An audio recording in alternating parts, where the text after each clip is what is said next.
नाज़रीन, हैदराबाद में लॉकडाउन सबब शहर जा ब्यूटी पार्लर बंद थी विया आहिनि। इन हवाले सां वधीक तफ़सील ॾिसूं था साकिब कुबर जी हिन रिपोर्ट में।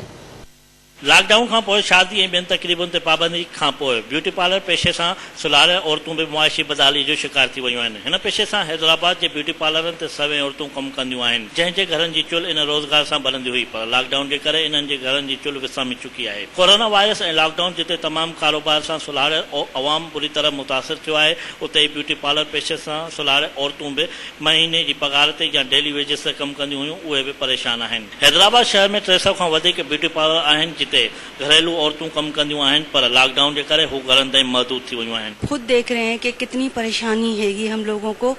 हम लोग पार्लर के हवाले से मैं बताना चाह रही हूँ कि मेरे पास तकरीबन कोई 5 लड़कियां जॉब करती हैं जिनको मुझे सैलरी देनी है। ठीक है ना, मैंने मार्च की सैलरी तो उनको दे चुकी हूँ, लेकिन अप्रैल की अब मैं कैसे दूंगी सैलरी। मेरी दरख्वास्त है वजीर आला सिंध से और वजीर आजम से कि बखुदा हमारी तरफ भी कोई तवज्जो दें, हमें भी देखें कि हम किस तरह से गुजारा कर रहे हैं। और हमें इतनी परेशानी है, बास खवातीन तो ऐसी हैं जिनके घर चूल्हे इस पार्लर से ही चलते हैं। मुराद शाह से यही अपील है कि आप कुछ पार्लर वालों के लिए भी कुछ करें, जो कुछ टाइम दे वो पार्लर के लिए, और पार्लर खोलें 2 घंटे से 3 घंटे तो पार्लर खोलें। 1 महीना होने को जा रहा है और लॉकडाउन बरकरार है अभी तक, और हमारी ऑनर ने अपनी जेब से हमें ना सैलरी दी है और दूसरे मंथ की वो नहीं दे सकते, बिल्कुल भी नहीं दे सकते। आप इतना तो करें ना कि गरीब हैं, हम लोग भी यहाँ जॉब करते हैं, तो हमारा भी